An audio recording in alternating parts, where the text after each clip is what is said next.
to the site of the first battle in the English Civil War. Shenington hosts round 2 of the UK Kart Series, where roundheads ride horsepower of a different kind and the battles are on tarmac rather than a muddy field. This is a race programme throughout, but before we get underway with racing, last time out at this same circuit we saw an epic battle that went to the last lap, with brothers duelling for supremacy. Harvey Williams ahead of Mattis Menakis, then Adams, Stevens and Laura. But will there be one final dive from Jacob Aston? He comes in on the inside of his brother, and Sam Aston has to concede. Max Flatley's going to get alongside, but then holds back. Jacob Aston, last to first. Can he hold it to the line as Gale gets up the inside into third position past Flatley?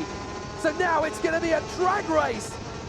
Jacob Aston getting away from Sam. Sam's got one last chance. He nudges his brother. He gets back alongside him. And they're going to be wheel to wheel. But it's Jacob Aston who gets there. Oh my goodness. Earlier I caught up with the boys to reflect on that epic last lap battle. Sam, tell me a little bit about last time out here at Shenington, round 1. You were on pole. You led the whole race until your brother here came past on the last lap. How surprised were you to see that? I was really surprised overall. I'd been dominating with first in all the heats, great in practice, but just pipped me in the final. Really, really good on his behalf, coming from last, but yeah. And Jacob, what was that like for you? You had the 360 camera on, of course, and today, for the viewers, you've both got 360 cameras on. That's going to be interesting if you're both at the front scrapping for the win.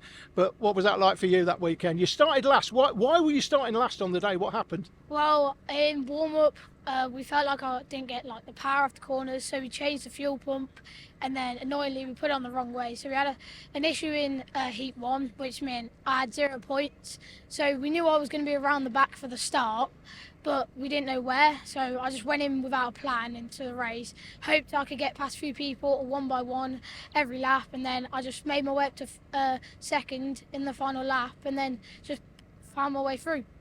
Okay, and there must have been a big smile on your face when you were going past your brother on the last lap, I guess. Yeah, it was brilliant. It's my first time leading a race, so I was hoping I was just kept my cool and then just take it home for a win. Okay, and Sam, you weren't here yesterday, I noticed, when I look at the timing, so you've not practiced all day yesterday. Jacob, you have. How is that going to disadvantage you this weekend, do you think, or is this a track that you just know really well? Well, setup is a big thing. We've just been out for practice, and a lot has to be changed to make it my liking. But yeah, I think we're just going to go in with a clean mind, see how we can do. I know this track pretty well, so see how it is. And apart from you two brothers, you know you're going to be competing against each other. Just give us a couple of other names in the class. It's not a massive class, but it's quite competitive, isn't it? Who are some of the other people in the class we should watch out for? Fast one, so me and Jake. Harvey Williams is up there. Archie Gale is up there. So yeah, Max Flatley. So yeah, it'd be a good race. Okay, and what would you be happy with this weekend? I'm guessing you're both going to say a win and nothing else. Yeah, well, we're looking for a win. Okay, and Jacob? Yeah, I'm looking for a few heat wins because I need to get second in championship. Right now I'm third by 1 point. So if I can get second and then take it home for the next race, then it'd be pretty decent. Okay, well, good luck both of you. Thank you. Thank you. Let's see how they both get on. This is that Tyro Junior final. Your race commentator throughout for all the action is Jake Sanson. All yours, Jake. So time for the battle to resume between the Aston brothers. Jacob ahead of Samuel, Max Flatley third on the grid from Archie Gale, then Harvey Williams, Hayden Adams, Matthew Stevens and Harry Lawver. 2 heat victories for Jacob Aston leading up to the final. Max Flatley was the man who got the third, so don't think that he and Archie Gale are out of the woods just yet as we look at Sam Aston to our right, and we are racing at Shenington. Good start from Jacob to the inside line. Sam is not going to have the space here on the inside, I don't think. He's certainly not going to have the momentum, and he has to bail out. Into second position he drops then. So Samuel Aston allowing himself a little bit of breathing space to Jacob, but he's going to have his work cut out. That's Archie Gale. Max Flatley to the inside line of the hairpin. Oh, and Flatley kicks out wide. That's going to be enough for Williams, I think that is, to get through into fourth position. So a good duel between them. Hayden Adams is in the mix there as well. As out of the chicane, a big tank snapper from Archie Gale. The back end almost overtook the front, and he manages to get it turned out. So as they work their way up towards Wilkins, into the hairpin, big lunge on the inside, that is monstrous from Flatley trying to get through. Williams has been able to get him back again on the exit. So Williams is there in fourth position, now back to the inside to thwart the onslaught. Williams versus Flatley, and there is nothing to choose between the two of them. Williams is the man who's held on. Flatley P5, the young man from Toaster, that is absolutely in the heart of Silverstone country. And they're being chased down as well by Hayden Adams. To the inside, that is the move from Max Flatley. And he gets through, but Williams is back to the inside line of him. There's not a lot of space. Who's going to get there first? It is Williams. So Harvey Williams holds on in front of Max Flatley and Hayden Adams, the man from Wensbury in the Midlands. Down the back straight. Looking good for the moment. Jacob Aston has got himself a little bit of a daylight gap over the men behind him. A little bit of a run wide there from Williams. That could be enough for Flatley on the exit. Flatley goes from one side to the other, changes tack inside of Cafe Corner. That's brave, and he's done it. Brilliant work from Max Flatley into fourth position. That was a tough move to pull off, a very tough move to execute, but he manages to sustain it. On board again with Sam Aston, 15 years of age, trying to get away from the ever-present Archie Gale. But Archie Gale has got his own agenda in this one. Meanwhile, the battle for fourth, Flatley, Williams, Adams, then Harry Lawver and Matthew Stevens giving chase behind. Never easy to see where you're going to phase things out, but you've got to work in unison. You don't want to spend too much time dueling amongst yourselves, because then you lose track and you lose the advantage to the guys in front of you. And the gap just becomes bigger and bigger. Now there is Archie Gale doing exactly what he needs to do. He's just banged in the fastest lap of the race as we ride on board with Sam Aston once again. But by being the fastest man, Archie Gale can sit in third position, giving chase to Samuel Aston. And they are not doing anything wrong here at all. They just need to work in unison. What's the point of scrapping wheel to wheel, swapping and exchanging positions? It's the slower way around the racetrack. They can team up with each other. Gale just following in pursuit of Sam Aston. The occasional bump draft if needed. And it will do perfectly well to move them closer to the man up front. The 13-year-old, Jacob Aston, your race leader. Sam Aston was absolutely serene last time out in round one, had managed to take several heat wins up to the final, has not won a race so far in this event. 2 heat wins for Jacob Aston, 1 for Max Flatley, but nothing at all yet for Sam Aston, but he's in second place, and this is a long final. He's got plenty of opportunities to close up on his younger brother, especially if he's got Archie Gale with him as an assistant. Out of the hairpin. Back up the straight towards the Bruno Ferrari chicane once again. Excellently distanced at the moment is Archie Gale. He's close enough to challenge, but not so close that he's spitting out exhaust fumes. These two can really motivate each other. Down the back straight, flat out through the right. And up towards Wilkins through the hairpin.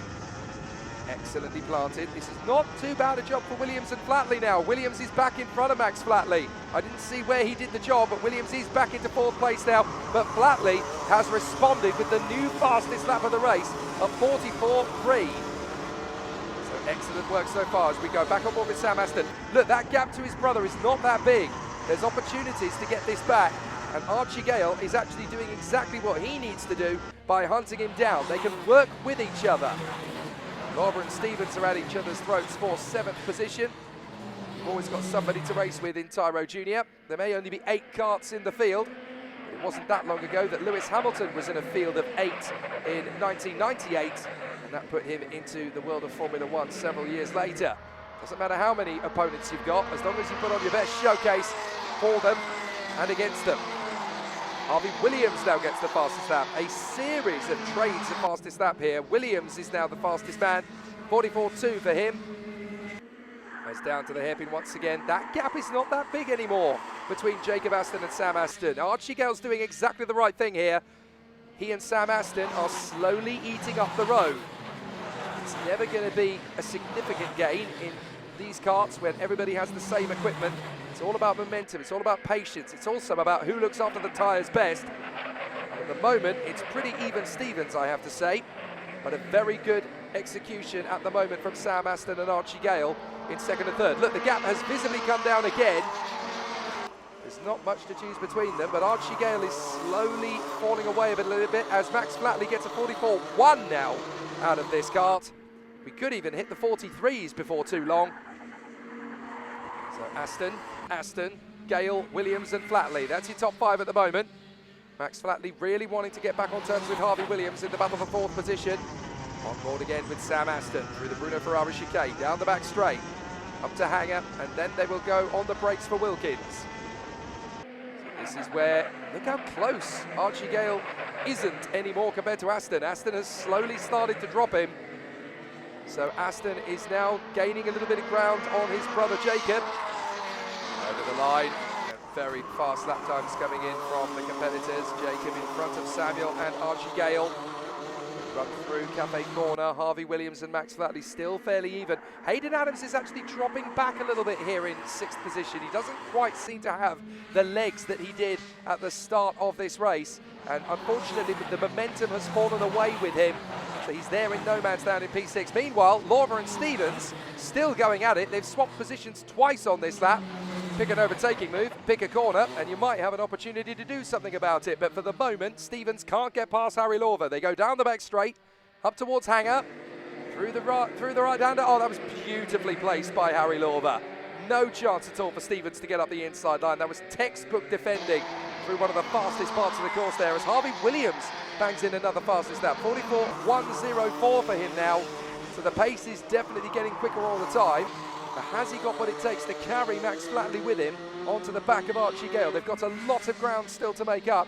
And Jacob Aston is trying to hang on to the lead of this race as well, with Sam Aston and Archie Gale giving chase. I don't think this race is over yet. Still plenty can change.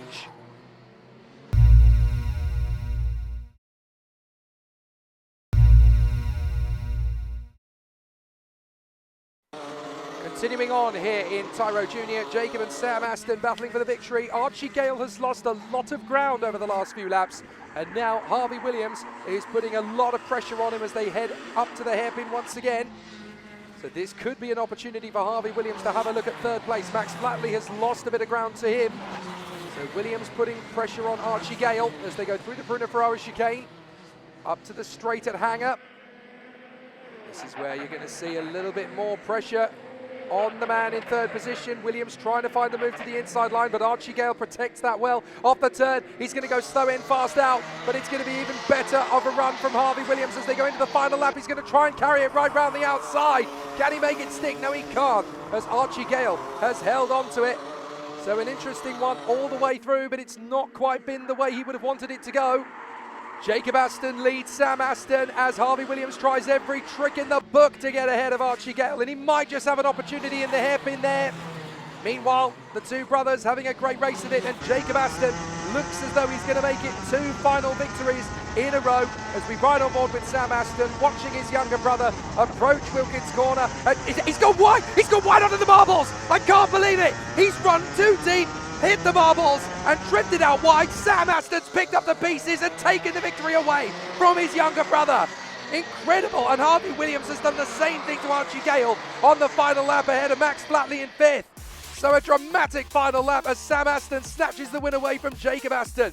Harvey Williams a great drive to 3rd in front of Archie Gale and Max Flatley, with Hayden Adams, Matthew Stevens and Harry Lorver. But it's now 1 victory in a final each this year for Jacob Aston in round 1 and now Sam Aston in round 2. Fantastic.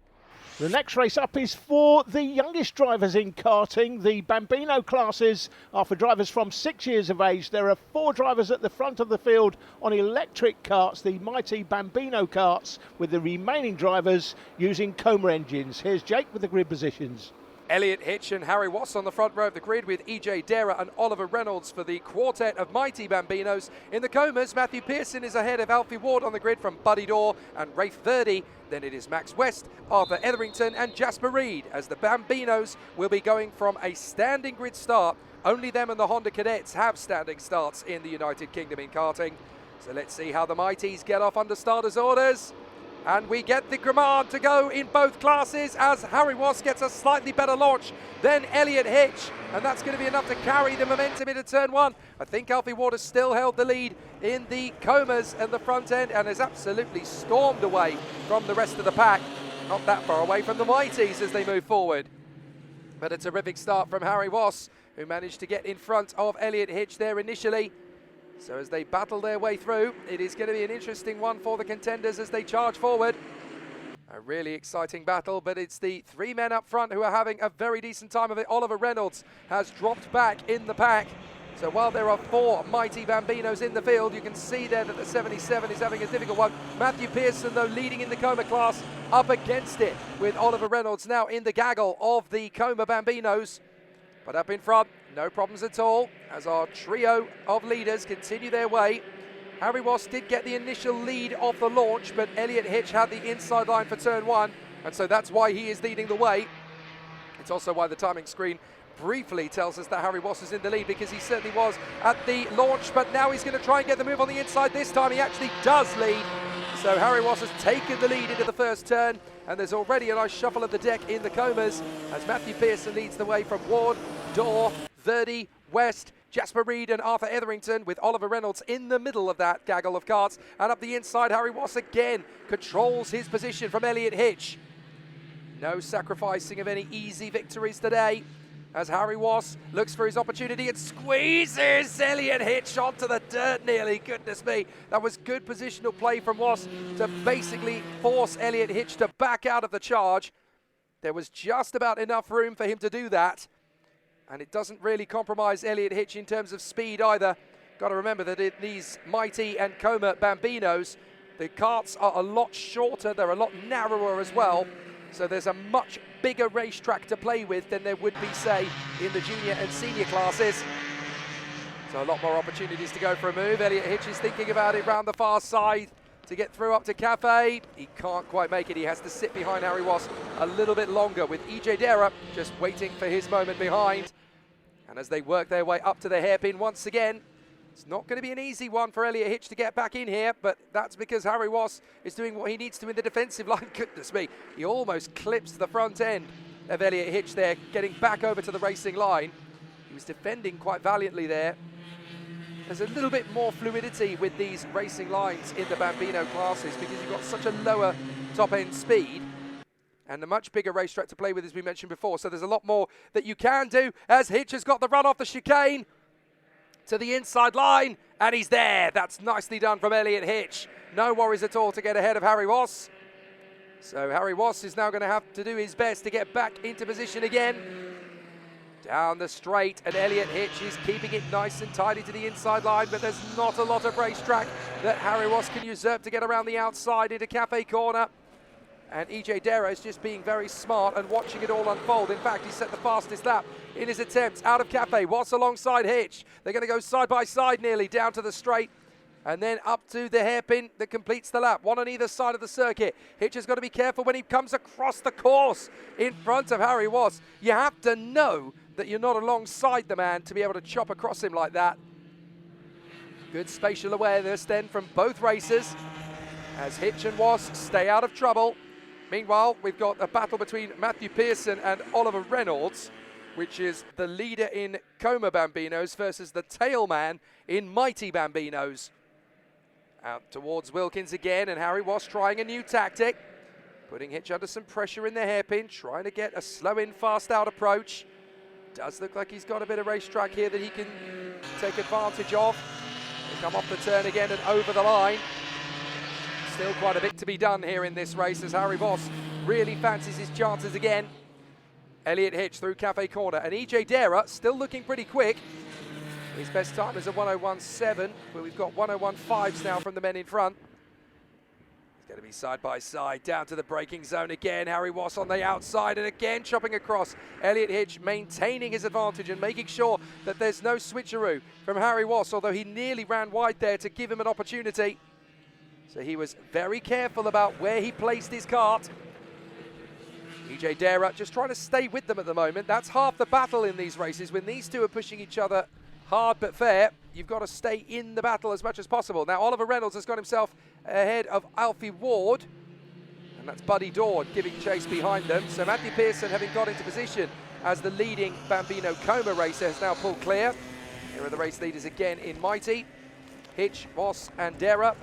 Matthew Pearson is on his own, and then it's Oliver Reynolds in front of Alfie Ward, Buddy Dorr and Rafe Verdi. This is excellent performances from both men, Elliot Hitch and Harry Ross, as they're now closing up on Reed and Etherington, who are having their own little battle.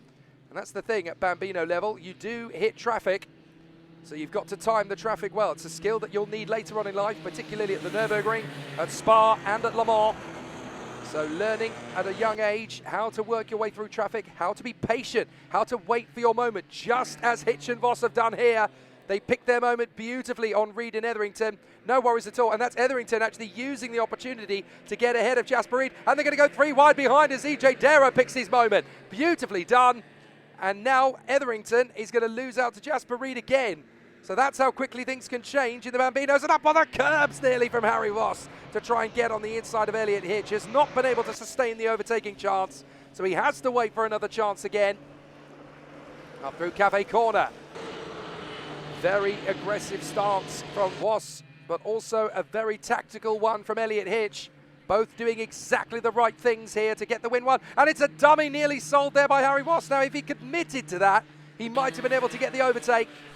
But it's hard to know in these Bambino karts how much of a momentum you're going to get. There's a lot of torque and traction out of these corners in the Mighty. So you have to learn how to get the most out of it at various points on the course. Hitch pulling across further than the middle of the road to stop any onslaught from Harry Voss. But Harry Voss is looking for his chance. Again, down to Wilkins hairpin.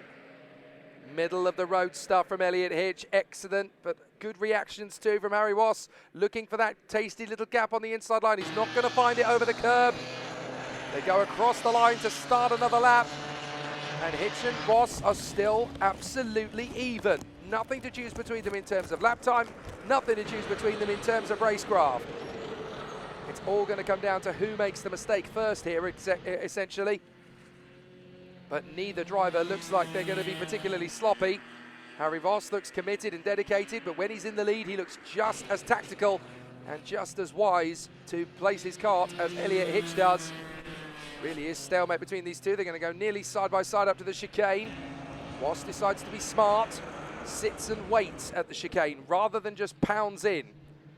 Sometimes that little bit of waiting is the difference between winning and losing. You've got to be so careful. So still the competitors have a decent run off the turn, and this is another chance for Harry Voss. But again, Elliot Hitch on the inside line of Wilkins is just so good at turning that kart in where Harry Voss doesn't want him to be. Now that is Rafe Verdi up in front of us. So Rafe Verdi is not far away from being lapped here as we go into the final tour. So it's now or never for Harry Voss. Elliot Hitch is going to be a tough man to overtake. He has done it a couple of times, but he hasn't been able to stay in front. So what better time to try and make it happen than now? Hitch to the inside line. Voss unable to draw enough level to really challenge for the overtaking move. They come off the hairpin and down towards the Bruno Ferrari chicane once again. Elliot Hitch in front of Harry Voss. EJ Darrow is there sitting tight in third position just in case anything goes wrong. Matthew Pearson now in front of Buddy Dorr in the Como Bambino category. But is there one more turn of the die for Harry Voss? Trying his best. Looking for the move to the inside line, but Elliot Hitch has given it absolutely everything, and he's going to win this race without a hitch. Elliot Hitch comes through. The checkered flag is going to be in the air. It's going to be tight to the line, but it will just be Elliot Hitch. How close was that on the line? My goodness me. Very tight indeed. He almost celebrated too early there, and he just about got away with that. As Matthew Pearson comes through to win the Como Bambinos. Elliot Hitch taking the victory, by the way, by 55 thousandths of a second. Absolutely phenomenal how close that got. But the battle is going to be raging to the line as Alfie Ward continues pressuring Oliver Reynolds. Buddy Dorr is going to come through second in Como Bambino, and Alfie Ward will have to settle for third position without quite getting past Oliver Reynolds in the Mighty Bambinos. A tough race there all the way through. So it's a mere 55 thousandths of a second then that separates Elliot Hitch and Harry Voss of the flag. EJ Darrow in third. A minute back is Oliver Reynolds. Matthew Pearson got the job done in the Como Bambinos, with second going to Buddy Dorr ahead of Alfie Ward, then Rafe Verdi, Max West, Arthur Etherington and Jasper Reed. It's a good start here at Shenington, but there's plenty more racing on the way.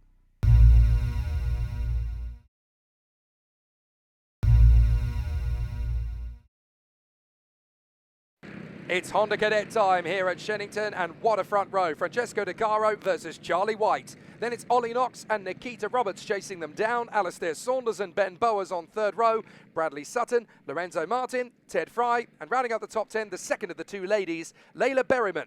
11th on the starting grid will be Jaden Bond alongside David Chiwaka. then it's Joshua Adderty, Louis Dawson from Oscar Wills, and at the back of the field, it's Harry Berry Whiting. It's always ultra competitive in Honda Cadet, standing start as always. So for round 2 of the 2025 UK Kart Series in Honda Cadet, let's race at Shenington. Good start from the pole sitter, Francesco De Caro, looking to have it nailed into the first corner, through to Cafe, and looks hungry. Ollie Knox trying to get off the inside of Charlie White.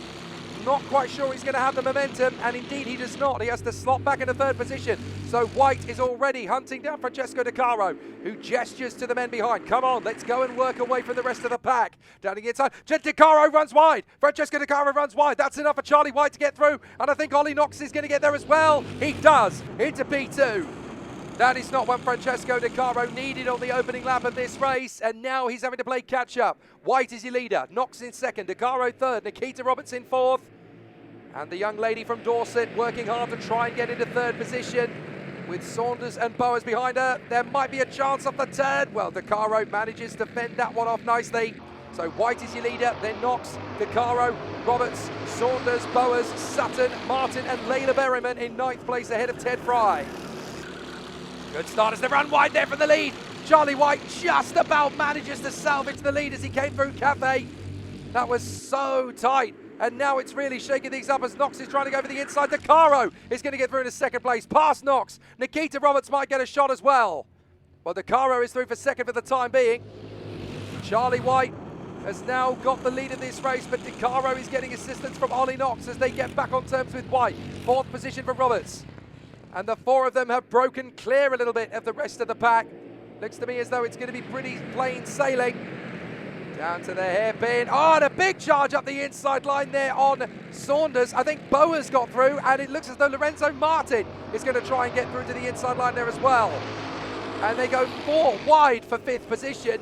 That was so tight as they came through, but it's Bowers, Martin, Saunders and Bradley Sutton dueling away for position. De Caro has the fastest lap behind Charlie White as they battle for the lead, but Bowers, Martin, Saunders, Sutton, Berryman and Fry are now all squabbling away for the last positions in the top 10, and there's more pushing and shoving in the hairpin. Goodness me, it's an absolute dogfight behind the top 4. Ollie Knox is trying to get back on terms here with De Caro. As the field knits its way through, it's a proper shuffle of the deck this time. Looks to me as though Bowers is in P5. Is that Berryman in P6? It is. Berryman is moving forward. Right, De Caro is going to get some assistance here on the inside with Knox. De Caro's through. Knox is not. Charlie White is going to remain to the inside line. So Charlie White should hold second place here, but might get some assistance from Nikita Roberts through into third position at Cafe. Can she hold this right round the outside? She might just finish that off. She does it! Fantastic from Nikita Roberts. That was proper good racecraft around the outside at Cafe from the young lady from Poole. Absolutely fantastic. And that's Layla Berryman sorting it out further back as well into 6th position, ahead of Sutton, ahead of Saunders, and ahead of Brian Bond. Magnificent racing from the girls today. Roberts now 3rd, Berryman now P6. Down the back straight. And this is where we're going to see some more great duels. I've got a feeling we're going to get another lead change here. De Caro holds valiantly to the inside line at the hairpin though. Charlie White is all over him. Ollie Knox will be frustrated, having been nudged back to P4 by the resurgent Nikita Roberts. They work their way through. Charlie White has the fastest lap. There's Berryman tucked up behind Ben Bowers. Sutton in 7th, Saunders, Fry, Bond, Schuacker, Dawson and Lorenzo Martin, who's gone all the way down to 13th. Down to the hairpin. Who's going to make the first big overtake? Charlie White threatening to do so on Francesco De Caro. But Francesco De Caro still leads the way here.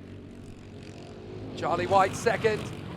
Little bit of a hop over the curb there on the approach to the chicane. It drops him back a little way, but in overall, it actually benefits him because he's able to correct slightly, gets a tiny bit earlier on the brakes, gets earlier on the throttle. There's Berryman now chasing down Ben Bowers in the fight for 5th position.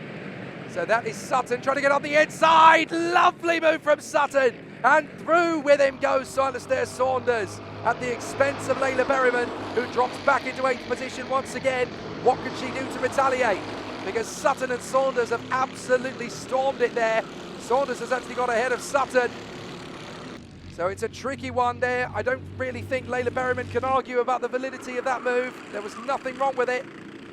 Excellently taken, and now Berryman's got a work cut out to keep back Ted Fry and Jaden Bond. Even David Joaka is not that far away. And Louis Dawson is pretty close in. Then Lorenzo Martin, then Joshua Adity, and then Oscar Wills. So the competitors running on the far side. A very interesting and entertaining battle as they run through. The only driver who couldn't start the race, unfortunately, was Harry Berry Whiting. Everybody else is still running a very solid race battle. But the fight is raging, and look at it up front as the three leaders are absolutely nose to tail. De Caro, White and Roberts, and now we're getting a battle for 5th position. Oh, that was close between Boers and Saunders. So we're getting two great races, one for 1st position and one for 5th position, and in both cases, it could go any driver's way. White is up on the inside of De Caro, thinks better of it. Roberts is with him, trying to get that look to the inside line through the chicane. Left, right, back onto the hanger straight, and this is where things could get really spicy. They continue in pursuit through the right flick to Wilkins. Is there a move on the inside for Roberts? She's very smart there. She actually decides not to go for it, because that could have hindered her more than it benefited. Now De Caro protects the inside line. White has got assistance from Roberts. Now Roberts is going to charge in at Cafe. Is that going to be enough for 2nd place? It is, maybe, not quite. Oh, she just couldn't hold it around the outside the way she could on Knox earlier on. And now they're going to work in unison together. De Caro's going to be on the racing line, but they're both going to sweep by on the inside. Oh, masterful from White with assistance from Nikita Roberts. They both get ahead of Francesco De Caro, who's now down to 3rd. So, Nikita Roberts, it's 6-3 squadron chasing down Francesco De Caro's nemesis, Charlie White in the lead. So Nikita Roberts' best finish in 2024 on the Shenington circuit was P2. Can she get a victory? She's certainly got enough time to go for it. She's going to get a bit of assistance here from Francesco De Caro. But Charlie White is the leader, then Nikita Roberts, then Francesco De Caro. There's Knox. And the two drivers battling over 5th position. It's now Boers and Saunders. Berryman still shaking off Bradley Sutton for the time being, having got back in front of him. Then it's Bond, Fry, Joaka, Dawson, Martin, Adate and Oscar Wills. Top 3 stalemate into the braking zone for the hairpin. Going guns blazing though is Nikita Roberts in the 6-3 squadron kart. Love her racing livery. It's a very fighter pilot. Through the hairpin at the chicane section. And now trying to take it nice and carefully on the approach. Line up the kart, the speed will carry you forward. Roberts is looking for the move on the inside line. No, you don't, says Charlie White, but they all drift slightly sideways there in the hairpin. They all lose a little bit of time. They all lose a little bit of momentum. So Ollie Knox can do with keeping his wits about him here. If these three start to trip over each other more frequently, then we're going to get a very interesting encounter. Berryman stays in front of Brad Sutton. Bond, Fry and Joaka are now having a great race, as is Lorenzo Martin to get ahead of Louis Dawson. But the leaders are still absolutely on it. Boers and Saunders battling for 5th. Berryman and Sutton battling for 7th. And then Bond, Fry and Joaka battling for 9th place. So this is crazy racing all the way through the field. Is there an opportunity now for Bradley Sutton to get back on terms with Layla Berryman through the chicane? Back on power. Down the far side, and on the inside, De Caro, a sneaky gap on the inside line of Nikita Roberts, and that'll do for P2. So Francesco De Caro gets the opportunity, and are we going into the final lap now? We are indeed. So it's going to be a tricky one for De Caro to get into the lead of the race, but has Nikita Roberts still got a trick or two up her sleeve, and can Charlie White fend them both off? Charlie White, Francesco De Caro, and Nikita Roberts, 3 brilliant Honda cadets, almost 3 wide into the braking zone. Charlie White holds his nerve, but off the turn, De Caro is going to get an opportunity to draw level. He decides not to. Nikita Roberts is going to work with him. Go on, get on the inside line of the chicane. Bang wheels with him. Then I can get past both of you. This is going to be a drag race down the back straight now. De Caro is going to have slipstream. So is Nikita Roberts. De Caro looks for his chance. One last chance. But there's no room on the inside line. Charlie White has held his nerve there beautifully from De Caro and Nikita Roberts. The checkered flag is in the air, and it's Charlie White. He held it absolutely perfectly on the last lap. No worries at all to hold on to the victory. Charlie White from De Caro, Roberts and Ollie Knox. Saunders gets his man in front of Ben Boers. as Layla Berryman manages to take on Bradley Sutton and finish the job. Great racing in Honda Cadet. Charlie White from Francesco De Caro and Nikita Roberts. Ollie Knox P4 from Saunders, Bowers and Layla Berryman, who just crosses the line ahead of Bradley Sutton, with Jaden Bond and Ted Fry rounding out the top 10. The races just get better and better here at Shenington in round 2 of the UK Kart Series.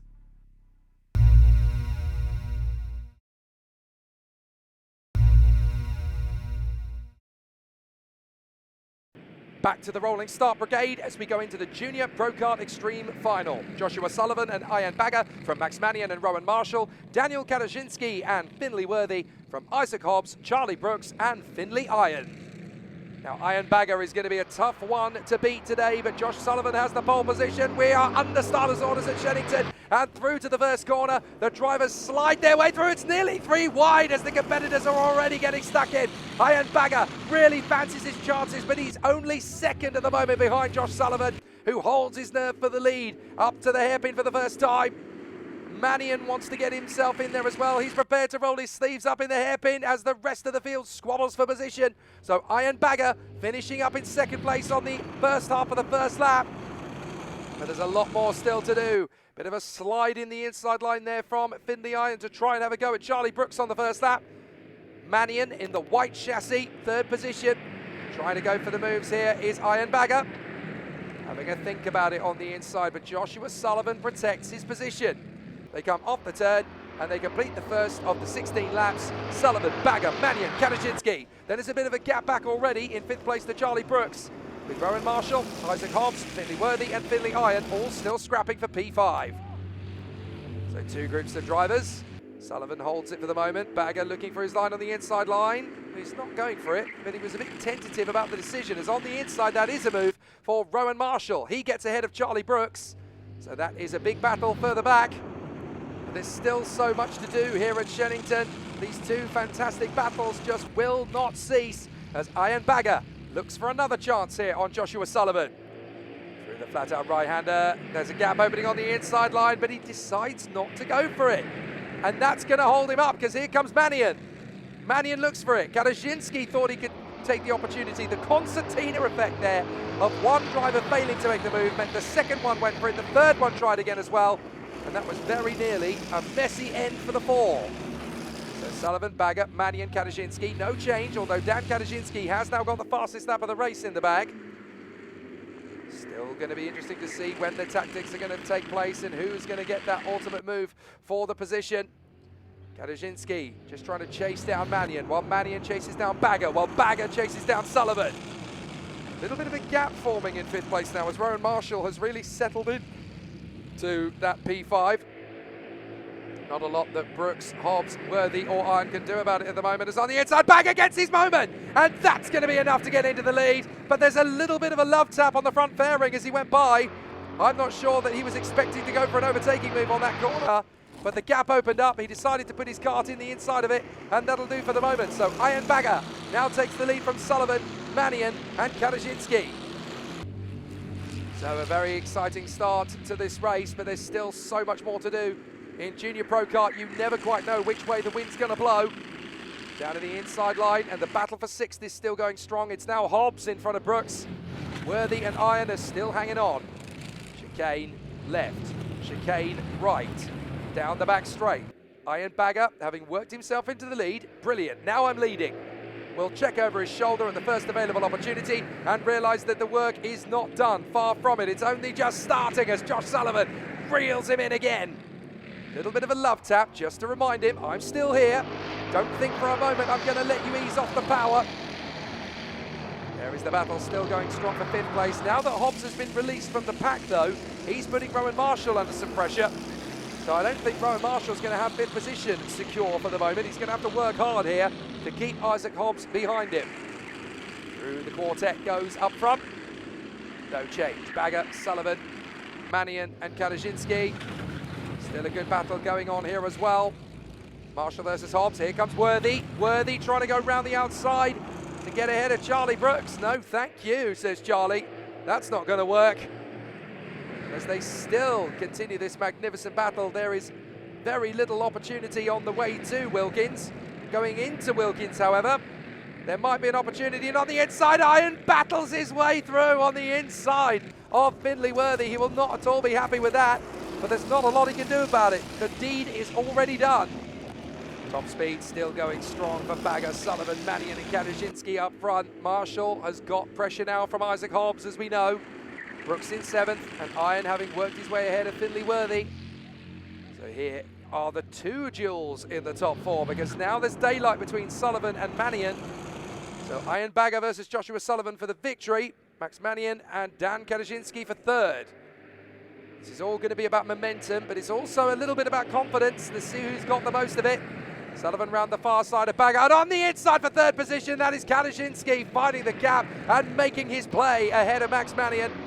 So into 3rd position goes Dan Kadaszynski to swap things over in the fight for 3rd position. And I'm afraid to say there was very little resistance that Mannion could have put in there. So Sullivan trying to chase down Iron Bagger. Our timing screen is having a couple of transponder jitters by the look of things. Hopefully it won't affect things too much, certainly not for Marshall versus Hobbs. They're still having a great race of it. So Bagger ahead of Sullivan. Kadaszynski now ahead of Mannion in the fight for 3rd position. They don't want to lose too much ground. Bagger signals to Sullivan, work with me, don't overtake me. Of course he'd say that. He doesn't want to lose the lead at any point, but he certainly doesn't want to lose it while there's 2 very close men behind him, other than the one that is hot on his tail. Here comes Sullivan to the inside line. I'm not going to pay any attention to what you want. I'm going for the victory that I want for myself. They are side by side, and it doesn't work. Bagger stays in front, and Mannion's going wheel to wheel with Kadaszynski. And neither man loses his mark. Fantastic. Bagger hangs on, Kadaszynski moves on. Mannion tries again in the hairpin, dives up the inside. That'll do. 3rd position for Max Mannion. Great racing. Sullivan now all over Iron Bagger.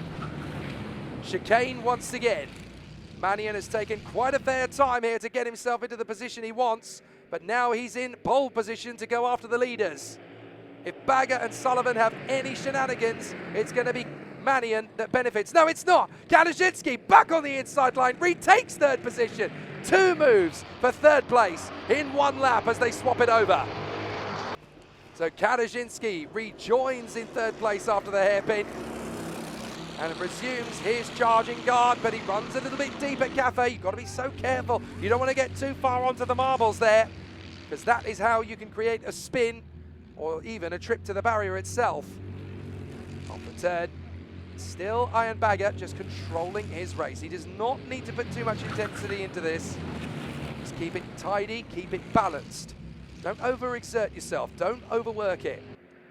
Down the back straight. Into the hairpin. It's going to be time for Sullivan. He's got to keep his foot in. He draws level, but he doesn't have the inside line. Kadaszynski plays exactly the same tactic behind them to keep Mannion at bay. So it's a duel for 1st, it's a duel for 3rd, and still they duel away further back as well, up on the inside line. And it looks as though the vanquish is done for Finley Worth, with Charlie Brooks still battling away for position. Brooks has been able to take on Worthy, and Finley Iron is right there amongst them as well. So these 3 having a terrific race for 7th place. What's the point, you say, if they're at the back of the field? Well, don't count them out, because later on in the season, that could be for the victory, as Marshall now defends valiantly from Hobbs, and back on the inside, Brooks defends from Worthy and Iron. So Bagger and Sullivan. Look back a bit, Kadaszynski versus Mannion. Sullivan again is made to go round the outside by Iron Bagger, who is very tactical, looks at where his opponent is going to be positioned and figures out exactly where he wants him to be and makes sure that he sends him to that part of the racetrack. Another new fastest lap, this time for Joshua Sullivan, 49.33. Good work so far in this race. Still plenty that can change. A big charge down to the braking zone. It looked like there was a little bit of a nudge, and Iron Bagger certainly thinks so. Sullivan fancies it on the inside line, and he's made it stick. So Bagger not particularly happy. He feels there that Sullivan was just a little bit too forthright off the hairpin. Now he's going to have to try and go back at it. So Bagger and Sullivan dueling away. Sullivan maybe a little bit too close to Bagger in the braking zone, but he runs deep at the hairpin. Bagger can't quite get the inside line. So Sullivan comes across the line. Bagger is right in behind him. almost forcing him over the line. As Manion again runs with Katarzyński, and again they've swapped positions. So Manion back into third position, and now it is Hobbs in front of Marshall, or is it? Because Marshall is going to dive up into fifth position at Cafe and squeezes his opponent.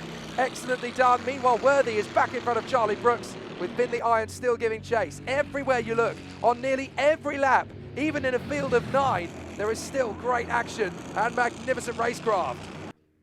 Now the red mist could well be down here for Iron Bagger. He will not feel particularly helped there by Josh Sullivan, who nudged him in the braking zone. Now he's going to return the favour, try and stick his foot in, but he can't get there.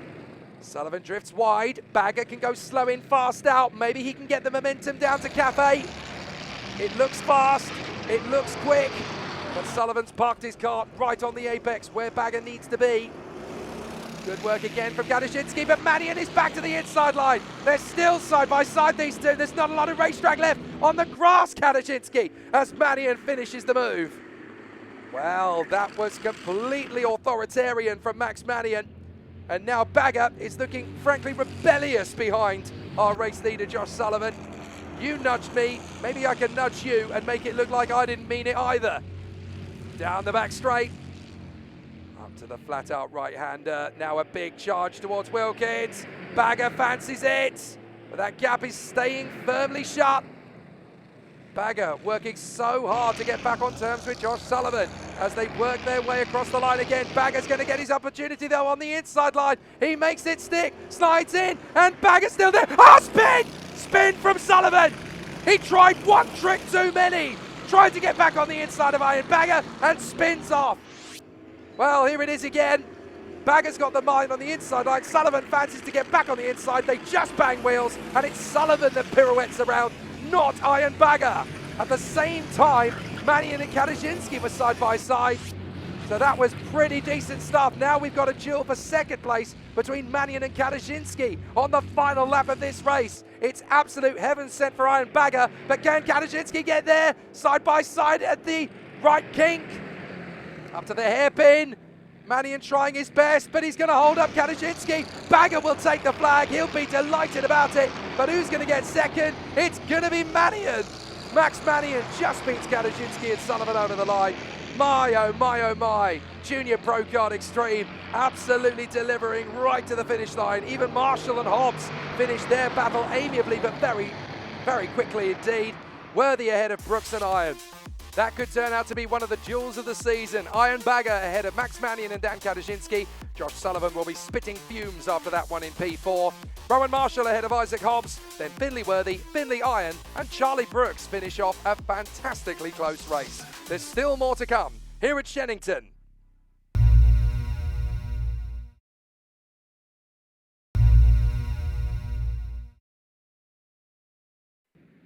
Now we go into the R200 final. The Hondas are back on circuit again. Aaron Berridge and Ashton Horspool on the front row from Dexter Petty and Rocco Geraghty. Rebecca Restall is alongside Peter Webster with Aidan Ingram, Matthew Plant, Lewis Dean and Maya Duffel in the top 10. Then Tristan Gilfillan, Hendrix Bennett, Hallie Findlater, Thomas Stevens, Lola Flatley, Carter Lundy and Gabo Mocho. Off we go then. And it's a fantastic start over the front end of the field for Aaron Berridge, who manages to sneak to the inside line. There's an issue with our timing screen, unfortunately, that keeps us from seeing the data on our screen, but the leader is Aaron Berridge as they work their way to the hairpin for the first time. Is there going to be a big move on the inside? There is as well. Dexter Petty launches in, but he's not going to be able to finish it off if he's not careful on the exit of the hairpin. Back to the inside line, and Berridge sweeps back in.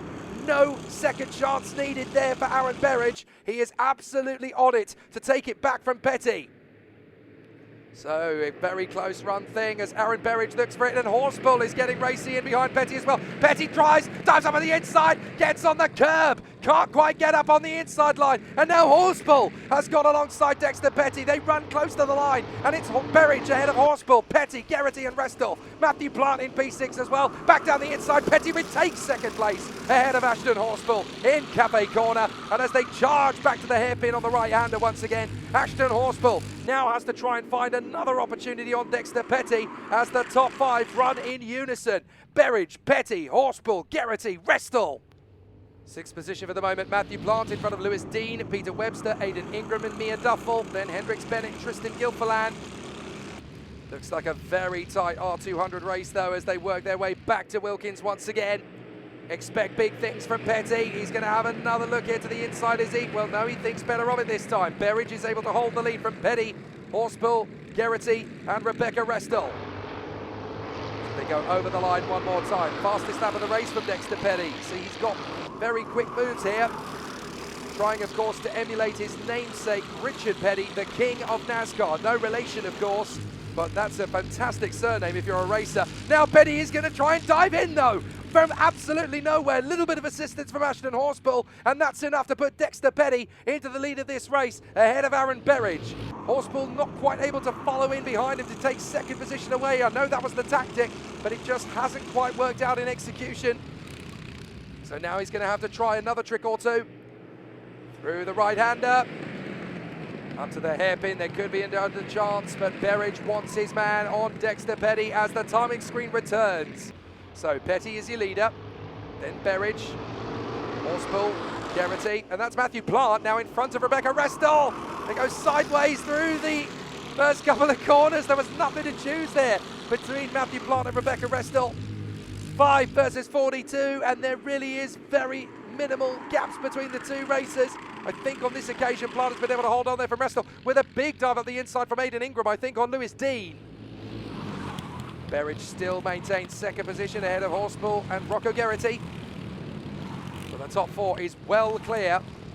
Matthew Plant and Rebecca Restall aren't a million miles away, but certainly for the moment, there's only 4 drivers in this race. As Dexter Petty tries to shake off Berridge, Horspool and Geraghty, then nose to tail, they'll work in unison. Working in a quartet is going to be so much better than working alone. They will push each other further and further away from the pack unless Restall can work in collaboration with Matthew Plant. Peter Webster, P7 from Ingram, and Mia Duffel, who's worked her way into 9th place ahead of Hendricks Bennett. So that's definitely a couple of drivers that have lost ground there. I think it's Lewis Dean who's dropped back just ahead of Gilfillan, Findlater and Lola Flatley. So through they go again.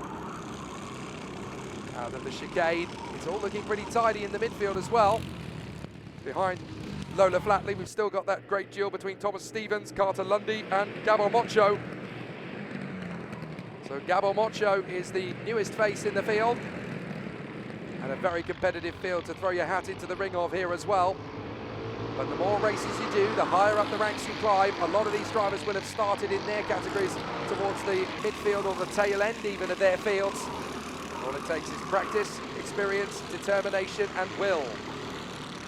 Out of Cafe Corner, everybody's still very close together, but Petty is trying to shake off our leader. And Berridge has got through. Berridge is in the lead on the inside line.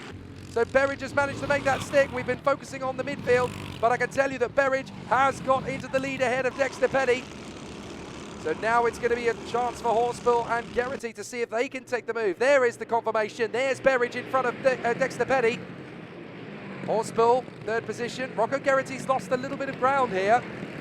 So there's a little bit of daylight between 3rd and 4th.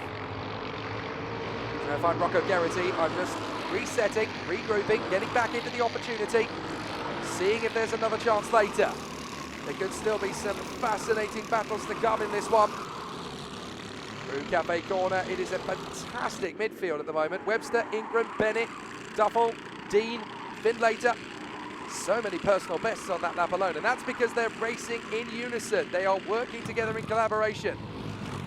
Still a terrific duel further back in the pack, but there's an even more almighty crescendo in the lead at the moment. Dexter Petty with assistance from Ashton Horspool. There's a chance. He's not going to get the move on the inside line. He had to think about it though. Now he's going to try and get the switcheroo off the turn. Just the slightest feather of the throttle to keep himself at speed, but not to collide with his main opponent in this race. Don't want a chance your arm too risky in the final stages of this one. Going into Cafe Corner could have been a massive risk of collision just because there's not a lot of room to manoeuvre. You want to give your opponent as much as possible. Meanwhile, Rocco Geraghty has actually set the fastest lap of the race now in order to catch up with the rest of the train, which he has done. There's going to be some more intriguing battles in this midfield, isn't there? You can really sense that things are going to climb to a crescendo. Got a really tasty little squabble on our hands here. And it's very tight from 9th position downwards. That's the likes of Duffel, Bennett, Dean, Findlater, Gilfillan on the inside line. Nice overtaking move needed there from Hendricks Bennett on Mia Duffel.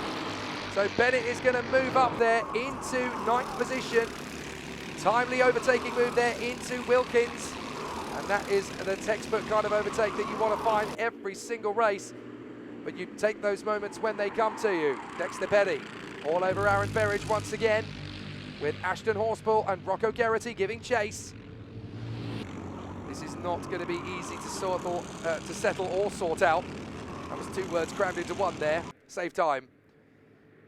So down the back straight, through the flat out right kink, up to the hairpin. Horspool's looking pretty hungry now. So Ashton Horspool fancies his chances on Dexter Petty. Petty's got one eye on Aaron Berridge and one eye on the man behind him. Rocco Geraghty is the man who's done the work. Petty on the inside line now. Can he get the move on Berridge? He's there. Fantastic from Dexter Petty into turn 1, and he picks the lead back up again. So superb racing from Dexter Petty. The crowd is on his side, and so he slingshots Aaron Berridge into turn 1, and that will put him into the lead of the race for the moment. So charging back to the chicane, and Dexter Petty in front of Aaron Berridge, Ashton Horspool and Rocco Geraghty. They work their way through the chicane onto the back straight, and this is where we could see another retaliation from Aaron Berridge. The last time he got back into the lead on Petty, we missed it, unfortunately. We were so busy looking at the intense battle in the midfield. Now we might see the retaliation. Berridge decided to switch from right to left, and I'm afraid that decision has probably cost him a chance to go for the lead into turn 1 or turn 2. But he's going to get some help from Horspool and Geraghty once again. So the victory is very much game on. Down to the hairpin once again. Look for the move to the inside line. Is there one? Not yet. Then we've got Matthew Plant ahead of Peter Webster, Rebecca Restel and Aidan Ingram. These 4 are absolutely together as well. So we've got 2 quartets battling for 1st and 5th. How good a chance do you think Lady Luck is going to give you? That's what the drivers are asking themselves down the back straight. Berridge sweeping round the far side. Can he cut back in before Horspool gets the inside line? Tactical from Berridge. It's a risky manoeuvre, but he can do a slow in, fast out style overtake. Maybe he can get the move into turn 1, and he needs to, because we are running very short of time here. Into turn 1. Only a couple of laps remaining. Look at the squabble for 5th position as well. It's absolute dogfighting between Matthew Plant, Peter Webster, Rebecca Restel and Aidan Ingram as they duel away for position. Here comes the move. Petty holding on. Horspool's going to dive up the inside of Berridge. Rocco Geraghty's there with him, and nothing changes at all. Berridge now has a chance on the far side. Cuts from one side to the other. Maybe he can get the switcheroo on Dexter Petty coming off the chicane. But Petty is wise to it. Berridge waiting for his moment through the right-hander. Slingshot effect. Horspool to the inside line. Can he get the gap? No, he can't. But an opportunity knocks here. Slow in, fast out for Berridge. Horspool trying to put his cart on the inside line. There's not an opportunity knocking there. And it's almost 4 wide into turn 1. Petty slides. Berridge is there to the inside line. Horspool is with him. Geraghty fancying his chances. Ingram, by the way, has got himself in a 5th position from what was 8th. Petty almost banging wheels with Berridge into the braking zone. Coming back off the turn. On the short stretch to the chicane. Berridge has the inside line for the first apex. Petty has it for the second. Who's going to hold it? Oh, it's tight. But they're going to be side by side. Horspool can get alongside. Berridge is the one who comes out first. But look at Geraghty. He's got ahead of Horspool. He's up alongside Petty. He's into second. Rocco Geraghty could steal this. In through the hairpin. Now Horspool is side by side with Petty. Petty gets back into 3rd. Petty can now assist Geraghty. Rocco Geraghty has been superb to get in a second. Now Petty is on the inside line. Last lap. Geraghty's got to hold it. Petty slides. Is that going to be enough for Horspool to get into 3rd? It is. But not for long. Petty back to the inside line. Geraghty is now the man to challenge Berridge, who goes defensive, perhaps too defensive. Petty slices in on the inside of Geraghty, but he can't get there. It's a great duel further back as well for P5. And unfortunately, it looks like one of them has gone from that train. It's Matthew Plant, who's no longer in that battle. So it's Ingram, Restel and Webster dueling for 5th position. Will try and stay with it, but Petty can try and assist Geraghty one last time, or he can go rogue on him. That's what he chooses to do, slam dunks him. Horseball can get both of them, which he does. It's Berridge who's going to get across the line first though. Berridge will take the victory. Fantastic. Second for Horseball, millimetres ahead of Petty and Geraghty. It's a terrific fight for the line further back as well. 5th place for Ingram. What a drive from Aidan Ingram ahead of Restel and Webster. Fantastic racing at Shenington in R200. Berridge is your winner from Horseball, Petty and Rocco Geraghty, who sadly picks up a 5-second penalty. Aidan Ingram in 5th ahead of Rebecca Restel, Peter Webster, Hallie Findlater, Hendrix Bennett and Lewis Dean. There's just one race to go here at Shenington.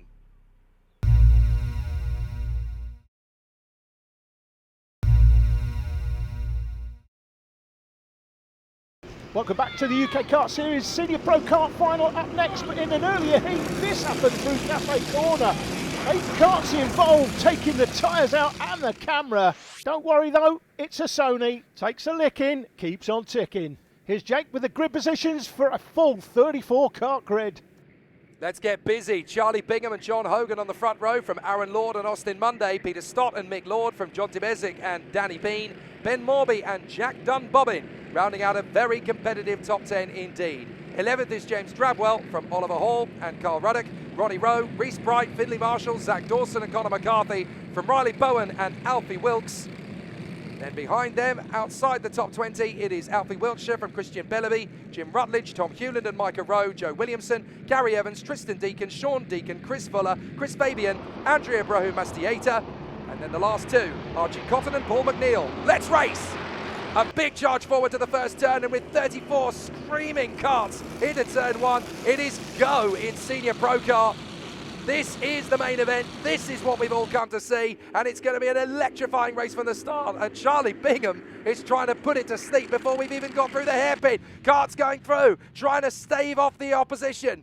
Are we all going to get through in one piece? How did we manage that? Absolutely incredible.